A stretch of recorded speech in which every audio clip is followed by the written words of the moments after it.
कपड़े धोने वाली बहू।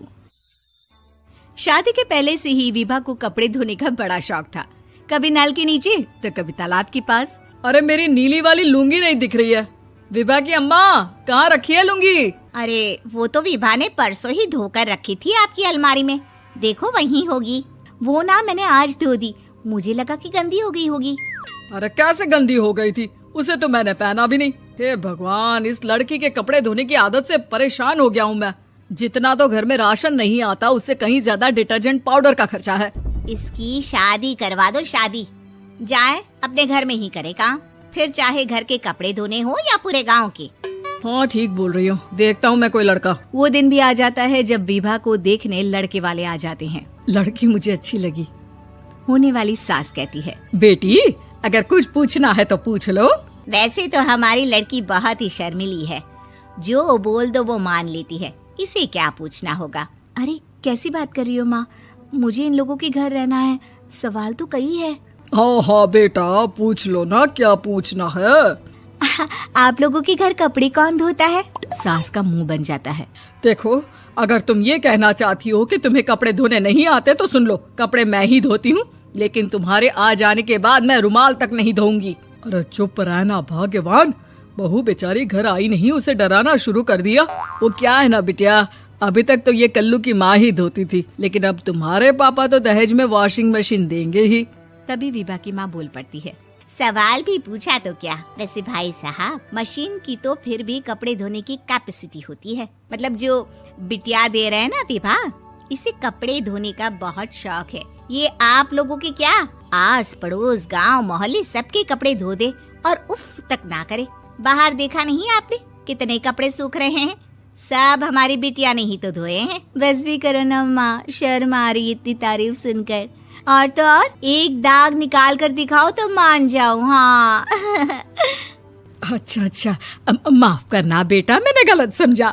हमें तो रिश्ता बहुत पसंद है। और ऐसे जुड़ जाता है रिश्ता कपड़े धोने का शौक रखने वाली विभा का। उसकी शादी हो जाती है कोयला फैक्ट्री में काम करने वाले कल्लू के साथ। शादी के बाद अचानक विभा चिल्लाती हुई सास के पास आती है। सासू माँ, अरे सासू माँ कहाँ है आप?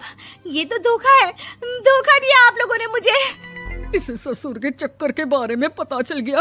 अरे तो उसमें तुझे क्यों धोखा मिला है? अरे नल में पानी नहीं आता, कपड़े कैसे कब धुलेंगे? अच्छा अच्छा, तू पानी नहीं आ रहा उसकी बात कर रही है। तो आपने क्या सोचा? कुछ नहीं। अच्छा हाँ, तेरी माँ ने कहा था कि कपड़े धोने का शौक है तुझे, याद आया मुझे। शौक शौक बोलकर कपड़े धोने वाले मेरे जुनून को कम ना आके सासू माँ, कपड़ा धोना मेरा गुरूर है। तभी पति भी वहाँ आ जाता है। अभी अभी मैंने इसे सनी देओल की फिल्म दिखाई है, उसी के डायलॉग मार रही है माँ। अच्छा सुन, साफ साफ बता रही हूँ, पानी सुबह 4 से 6 और शाम को 10 से 12 आता है, समझी? विभा टाइमिंग सुनकर हैरान हो जाती है। ये क्या भूतों का मोहल्ला है? सुबह 4 बजे उठकर कौन कपड़े धोता है? 4 बजे टंकी में पानी जाता है, फिर सारा दिन धोना ना, किसने मना किया? अरे कैसी बात कर रही हैं? 200 लीटर की टंकी में कितने कपड़े धो लूंगी मैं, सुबह ही उठ जाऊंगी मैं। अब क्या था, विभा सुबह 4 से लेकर रात के 12 बजे तक कपड़े ही धोती रहती। एक रोज सास पड़ोस से निकलकर कहीं जा रही होती है कि साथ वाली कहती है, हाँ कल्लू की माँ, जरा ये बताओ कि 2 साड़ी है, 2 ब्लाउज और एक पेटीकोट और एक नाड़े वाला लंबा कच्छा। हाँ तो? अरे तो क्या, कितना लोगी धुलाई ये बताओ। धोबन दिख रहे हैं हम क्या? हमारे पति सरकारी नौकरी से अभी अभी रिटायर हुए हैं और बेटा सुपरवाइजर है कोयला फैक्ट्री में। धोबन समझ रखा है हमें। हाय रे कल्लू की अम्मा, माफ कर दो, वो तो मोहल्ले में यही सब बता रहे थे कि तुमने बहू को कपड़ा धुलवाने के काम में लगा दिया है। सास को पड़ोसन की बात सुनकर गुस्सा आ जाता है। वो घर पहुंचती है जहां घर के बाहर ही इतने सारे कपड़े सूख रहे होते हैं जितने कि किसी धोबन के घर पर। अरे ओ कल्लू की दुल्हन, बाहर निकल।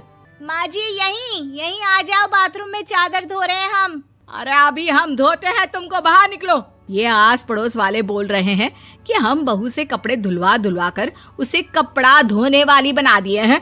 अरे छोड़ो ना माँ जी, किन लोगों की बातों में आती हो? आस पास के लोगों का तो काम ही होता है कि वो किसी तरह सास बहू को लड़ा दे।